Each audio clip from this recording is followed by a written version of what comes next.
Allez, passez tous une belle après-midi avec nous sur l'Or FM 17h06 et comme chaque mercredi entre 17h et 18h, je reçois un artiste pour vous faire découvrir aujourd'hui.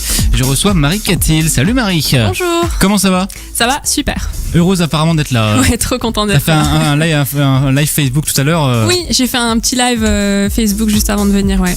Alors on le rappelle, il y aura le live à la fin de l'interview. Tu avais demandé d'ailleurs sur Facebook quel titre tu allais chanter en fin d'interview. On ne donne pas encore le résultat, mais c'était quoi les propositions pour...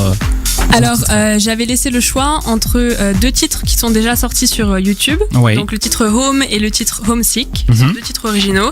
Et la troisième option, c'était un titre inédit. Ah, bon du coup ça a pas mal voté, j'ai vu. Ouais, on donnera le résultat juste avant le live.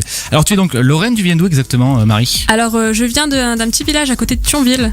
D'accord, qui est ? Qui s'appelle Volstroff. Volstroff. Avec 2 F. C'est pas très loin d'ici effectivement. Tu chantes depuis longtemps je suppose, depuis toute petite ? Oui, il n'y a pas vraiment de date, j'ai toujours chanté sous la douche, dans la voiture, partout. T'as appris à chanter avant de parler. Ouais, voilà, à peu près. C'est un peu ça. T'as une famille de chanteurs musiciens ou pas spécialement Non, pas du tout. D'accord. La première personne à avoir eu une guitare dans ma famille, c'était ma sœur. Ouais. Et c'était quand elle était au lycée. Et en fait, elle en a joué 2 fois et après, elle me l'a revendue. D'accord. Donc voilà. T'as commencé à ce moment-là ? Ouais, en fait, moi, je chantais déjà depuis longtemps et je voulais m'accompagner avec la guitare pour pouvoir écrire notamment. Et du coup, je lui ai racheté sa guitare, qui était une guitare très basique, acoustique, juste pour apprendre. Et ça a commencé comme ça, du coup. Ouais. Alors, tu joues pas mal d'instruments également, j'ai vu. Ouais, j'essaye de me diversifier. Alors, je suis pas une musicienne professionnelle dans tous les instruments, mais donc je joue de la guitare principalement. Ouais. Et j'ai rajouté de l'harmonica, de la stompbox aussi, et je joue quelques accords au piano. T'as cette faculté de facilement apprendre les instruments ou Oui, en fait, déjà j'aime bien apprendre par moi-même parce que du coup je vais à mon rythme. Je sais que pour la guitare j'avais pris des cours parce que la première fois qu'on m'a mis une guitare dans les mains je savais pas quoi en faire. Comment ça marche Par où on commence. Et en fait au bout de quelques cours, je me suis vite ennuyée, c'était pas ce que je voulais faire. Et du coup, maintenant, il y a quand même plein de méthodes à disposition pour apprendre, notamment sur YouTube. Et donc, du coup, j'apprends facilement par moi-même et je joue beaucoup à l'oreille, donc principalement à l'oreille d'ailleurs. Alors, ton style musical, c'est folk, on peut dire ça comme ça ? Oui. Comment tu le définirais pour les gens qui ne savent pas ce qu'est le folk ? Alors, justement, en fait... C'est folk, mais c'est aussi plein d'autres choses. Donc, le folk, c'est un petit peu, pour moi, c'est un mélange entre la country, l'americana. C'est un petit peu cette musique, un petit peu, on voit souvent dans les clips dans la campagne ou avec des tenues, des longues robes blanches. Voilà, pour moi, c'est aussi un esprit, c'est un peu hippie. La campagne américaine, un petit peu. Ouais, voilà, les paysages très vastes, ce genre de choses. Et mon style, donc, c'est folk, mais c'est aussi country, americana. Et bien sûr, j'ai beaucoup d'influences pop rock, pop. Des artistes qui t'ont influencé, qui t'inspirent aujourd'hui ? Ouais, y en a beaucoup. Ouais, forcément. Il y a, alors, au niveau personnalité, il y a Pink. Oui. Pink qui est une très forte personnalité, oui, mais qui défend des valeurs très importantes, je trouve, donc c'est toujours un très bon exemple. Et puis, quand j'étais petite, j'écoutais beaucoup Jean-Jacques Goldman, Céline Dion, donc voilà, Francis Cabrel, donc plus des artistes français. Et puis, au fur et à mesure de mon adolescence et puis ensuite de rentrer dans la vie adulte, j'ai commencé à plus me diversifier, à écouter des artistes pop rock, beaucoup d'artistes qui sont plutôt underground, donc par exemple des groupes comme The Fray ou The Killers, et puis j'écoute beaucoup de country, donc tout ce qui est Dolly Parton, Blake Shelton, tout ça, voilà, ça c'est mon truc, j'adore. Et puis j'écoute aussi Eminem, j'écoute aussi voilà ce qui passe à la radio. Donc un beau panel. Voilà, il y a pas d'artistes. grand chose que j'aime pas. Je suis pas très jazz et je suis pas très soul, mais ça n'empêche que de temps en temps, ça vient s'infiltrer quand même dans mes playlists. Comment ça a commencé pour toi l'aventure musicale ? Et ben en fait, comment ça a commencé ? Je suis partie 1 an aux États-Unis après mon bac en France. Oui. Et donc j'ai vécu 1 an, j'ai refait en fait une sorte de terminale aux États-Unis. Et en fait, j'avais l'opportunité de pratiquement toute l'après-midi prendre des cours de chorale avec l'école. Et du coup, dans ce cadre, j'ai eu l'occasion de faire des concerts, donc avec l'école et aussi en dehors de l'école, où vraiment j'ai eu l'opportunité pour... c'était vraiment les toutes premières fois où je me retrouvais sur scène avec une guitare, juste moi, devant un public. Et en fait... ça s'est très bien passé. Et du coup, quand je suis rentrée en France, j'ai décidé de pas abandonner, mais comme on l'a dit, j'avais personne dans ma famille vraiment qui touchait au milieu, donc c'est toujours un peu, on sait pas trop par où commencer. Et du coup, j'ai commencé par créer ma chaîne YouTube. Et ensuite, de fil en aiguille, j'ai commencé à faire des scènes ouvertes, des scènes locales. Et puis après, j'ai réussi à faire des premières parties. Donc normalement, je vais quand même les citer parce que bon voilà, c'est quand même pour ça que je suis arrivée. Donc par exemple, Chris Sorelli, j'ai fait sa première partie de nombreuses fois. Ouais. Julien Strelzik aussi, l'humoriste, qui m'a pris en première partie. On connaît bien ici, effectivement. Voilà, oui, vous le connaissez bien. Et ensuite, j'ai réussi à faire la première partie de Émilie Loiseau. Oui. Et donc ça, c'est là que je me suis rendu compte vraiment que ça prenait un peu de l'ampleur parce que Émilie Loiseau, c'est quand même une artiste reconnue. Et je me suis dit, oulala, c'était aussi une des plus grandes salles que j'avais jamais faites. Et puis l'été dernier, j'ai pu faire le festival sur la remorque du Pat. Qui est à ce jour le plus grand public que j'ai eu en fait, parce qu'il y avait je crois 2000 personnes le jour. Oui quand même, beau public du coup, ouais. Voilà. Du coup ça met un peu la pression, on se dit oulala. Alors j'ai vu que tu avais gagné aussi le concours carte blanche. Oui. C'était où, c'était quoi, c'était quand? Alors quand 2015 ou 2016, ouais. Peut-être 2014, je sais plus trop, je crois quelques 2015, années, ouais. Voilà. Ouais. C'était plutôt au début, c'était quand j'ai commencé vraiment à faire beaucoup de scènes où on me demandait de venir, et c'est là que ça a pris un peu d'ampleur. C'était un concours en fait où on était plusieurs artistes, donc c'était à Metz, on était plusieurs artistes sur scène, donc chanteurs ou humoristes, jongleurs, magiciens, ça pouvait vraiment être de n'importe quel milieu artistique. Un talent, voilà. Voilà, un talent. Ouais. Et en fait, donc on passait, je crois, quelques-uns par soir. Il y a eu plusieurs soirées d'organiser et à chaque fois, le public votait pour son artiste préféré. Et à la fin, on était, je sais pas, peut-être entre 7 et 10 en finale. Ouais. Et donc, on a pu jouer à la salle Braun à Metz, au théâtre Braun à Metz, en récompense du fait qu'on avait gagné le concours. Donc, belle expérience forcément pour toi. Ouais, super. Ouais. Et donc, tu as continué forcément après avec ton titre original Home qui est sorti en 2016. On va en reparler évidemment d'ici 18h. Oui. Il y aura le live, on le rappelle à la fin de l'interview, puis on va jouer dans quelques minutes. Le jeu s'appelle Le plus ou moins. C'est pas compliqué, tu vas voir, on fait ça chaque mercredi. 17h23, bon mercredi après-midi avec nous sur l'Or FM jusqu'à 18h. Marie Catil est avec moi en interview.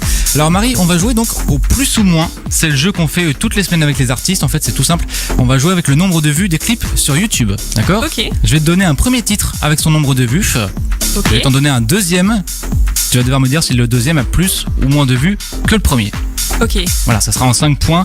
On fait ça toutes les semaines. Il y a pour l'instant 2 artistes qui ont eu 5 sur 5. On fait un petit classement comme ça, on verra. Ah, un peu de pression quand même. C'est la pression. Ah ouais, il y a un classement. Du coup, si vous aussi vous êtes en voiture, chez vous, au boulot, vous pouvez jouer et voir si vous êtes meilleur que Marie. Alors le premier titre, c'est celui de Charlie Puth.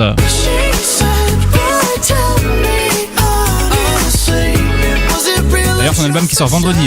Ce vendredi-là, l'album de Charlie Puth. Ce titre, c'est How Long. Il a 225 millions de vues sur YouTube. D'accord, retiens bien ce chiffre. 225 millions. Le deuxième, c'est le dernier Luis Fonsi.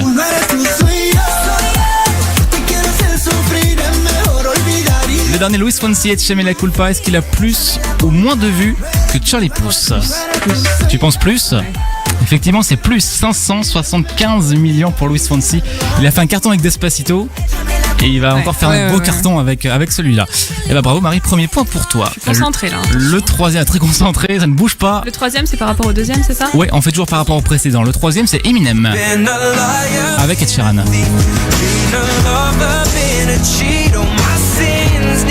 Le titre River, du coup, est-ce qu'il a plus ou moins de vues que Luis Fonsi?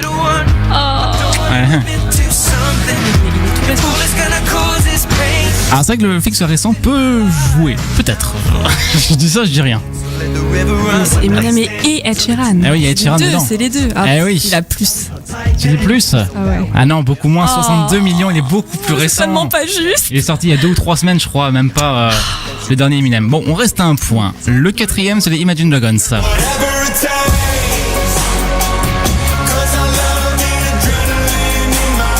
Avec Whatever It Takes, le dernier Imagine Dragons, plus ou moins que Eminem.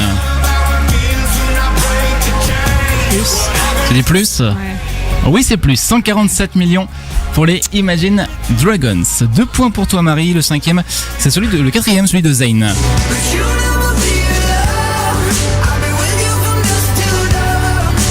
Zayn avec Sia, Dust Till Dawn, plus ou moins que les Imagine Dragons? Plus. Oh oui, beaucoup plus. 679 millions pour Zayn et Sia. T'es donc à 3 points. Peut-être le quatrième avec Avicii.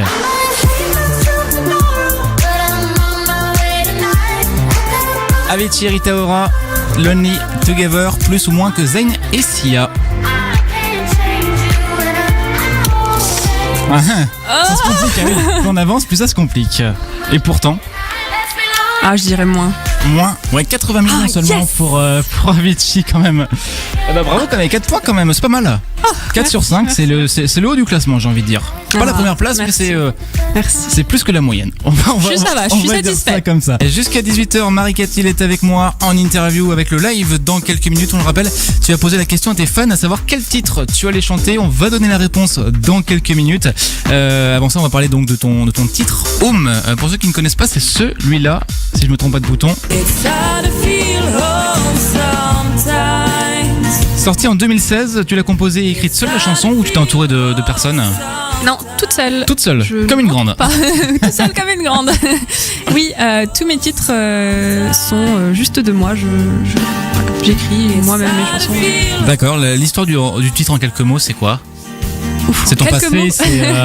En quelques mots, c'est l'histoire d'une fille qui, en fait, c'est l'histoire de quand je suis rentrée des États-Unis. D'accord. J'avais un peu ce mal du pays. Et en fait, après, quand je repars en vacances quelque part ou quand je veux voir des amis à l'autre bout du monde, ce genre de choses, j'ai toujours le mal du pays de là où je ne suis pas, en fait. D'accord. Et donc, en fait, il n'y a pas de solution parce qu'il y a toujours quelque chose qui nous manque. Et donc, c'est un petit peu l'histoire de ça. Le fait de se dire, en fait, je me sens chez moi à plusieurs endroits dans le monde et finalement il n'y a pas forcément qu'un seul endroit et puis c'est très bien comme ça. Un peu nostalgique de ce qu'on a un peu vécu avant? On peut dire ça comme ça ou... Nostalgique et puis aussi c'est une chanson aussi qui est un peu dans l'acceptation de se dire mais finalement j'ai pas qu'une seule maison et puis c'est cool en fait. Enfin, c'est cool de se sentir chez soi à plusieurs endroits, ça veut dire qu'on rencontre des gens qui sont bien, qui sont sympas. La terre est grande donc après tout voilà. La terre est à nous. La terre est à nous. Et puis il y a donc un autre titre, Homesick, celui-là que tu as sorti plus récemment, une chanson assez courte, une jolie balade. Pareil, tu l'as composée seule? Oui, pareil. Ça m'a été beaucoup reproché qu'elle était courte. Ouais. Parce qu'en fait, les gens en voulaient plus, notamment parce que il y a comme un rap dedans. C'est plutôt parlé, donc moi j'aime bien allier les deux aussi entre la musique, le chant et le rap. Je trouve que ça donne toujours un côté assez sympa. Et je l'ai composée toute seule, ouais, et c'est un petit peu dans le même esprit, sauf que là, Homesick, ça parle plutôt du fait d'avoir le mal de quelqu'un, plutôt. C'est quelqu'un qui nous manque, alors que home, c'est plutôt des endroits géographiques. D'accord. Tu chantes principalement en anglais. Oui. C'est plus simple pour toi, c'est... En fait, souvent on dit l'anglais pour faire passer des émotions, c'est peut-être un peu plus simple ou... En fait, il y a ça, mais c'est pas que ça en fait. Moi, j'arrive pas à écrire en français simplement parce que j'utilise, dans ma vie quotidienne, j'utilise les deux langues au même... autant l'anglais que le français, au même niveau. J'ai une partie de ma famille qui parle que anglais, une partie de ma famille qui parle que français. Ouais. Donc pour moi, les deux, en fait, ce sont mes deux langues. À moi, j'ai pas que la langue française qui est ma langue maternelle. Après, l'anglais, c'est pas ma langue maternelle, mais je suis bilingue complètement. Et c'est ma langue intime, en fait. C'est la langue dans laquelle j'arrive le mieux à m'exprimer. Et du coup, quand on écrit des chansons, on s'exprime quand même avec des émotions. C'est des choses qui nous sont arrivées. C'est quand même très intime, c'est très personnel. Et donc, forcément, on va utiliser la langue qui nous ressemble le plus. Et pour moi, c'est l'anglais.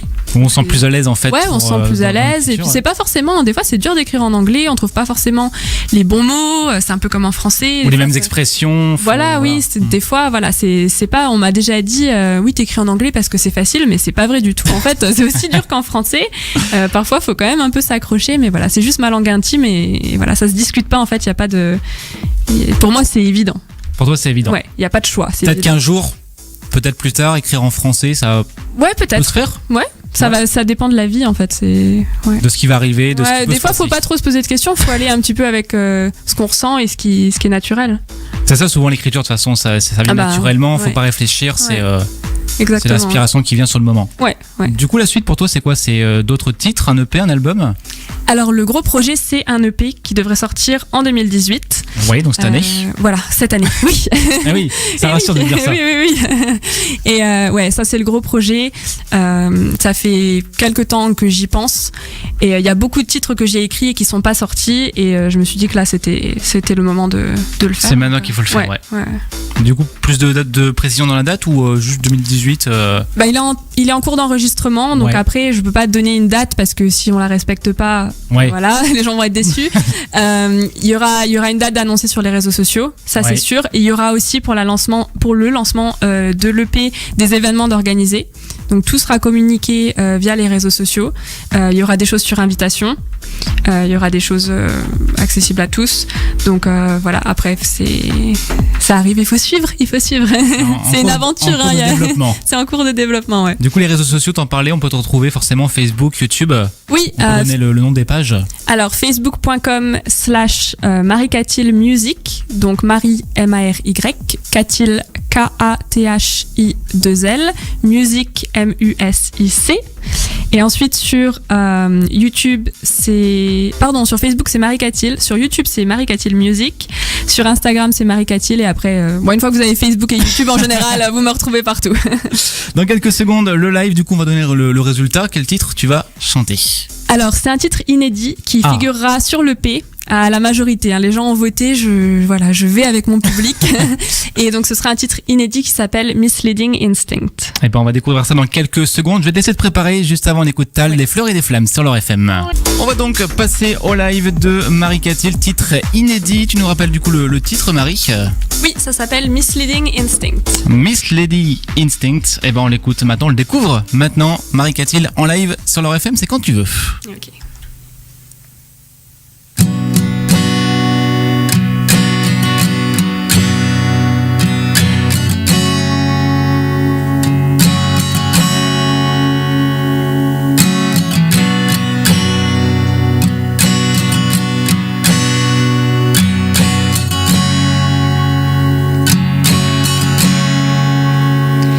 Daga cold honey, daga cold honey, daga cold.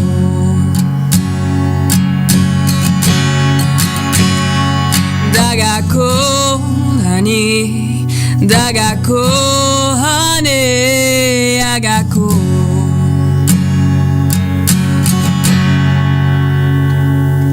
Stumbling down, somebody make me blind. 'Cause I'm losing my sight no matter where I stand. And I could pull the trigger to wake me up from all the dark light that darkened my soul. Daga cold honey, daga cold honey, daga cold. Daga cold honey, daga cold honey, daga cold.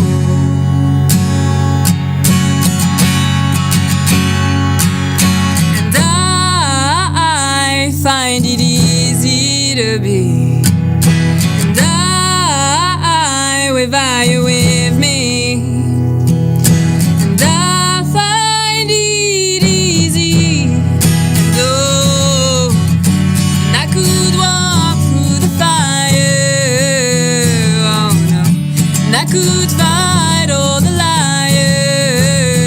oh, and I could burn my wings, but I won't lose my soul.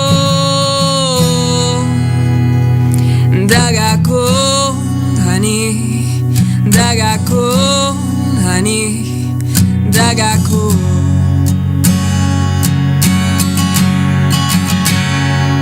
You could have been here, you could have seen this, you could have been a part of it. You stole my oxygen, made it look like I was everything, and without me there was nothing. You thought that I would never see the other side of it. I can breathe, what? For you'd be here to catch me, but I got it, no I got it, I caught you in the middle of it. I wish I knew before I got in the middle of it. I I don't want you here, I don't want you near. All I can hear is my breath. Wasn't drowning, but was only bending, always standing, leading, moving forward. Even my memory fails to remember the pain and flashes me back to it. You're sitting instinct. You could have been here, could have seen this, could have been a part of it. That part, I got it back. My oxygen, this has gotta be it. Daga cold, honey. Daga cold, honey. Daga cold.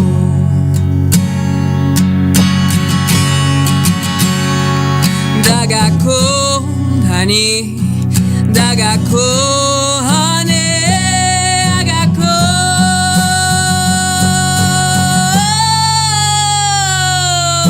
And I find it easy to be. And I without you with me.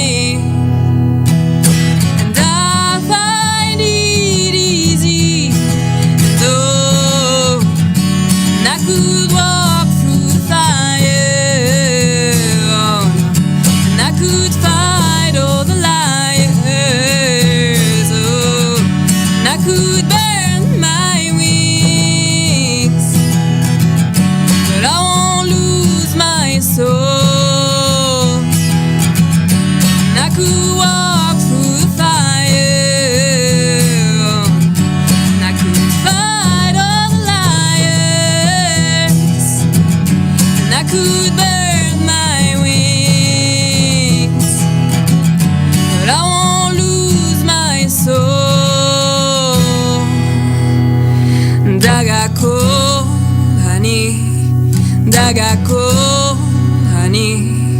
I got cold.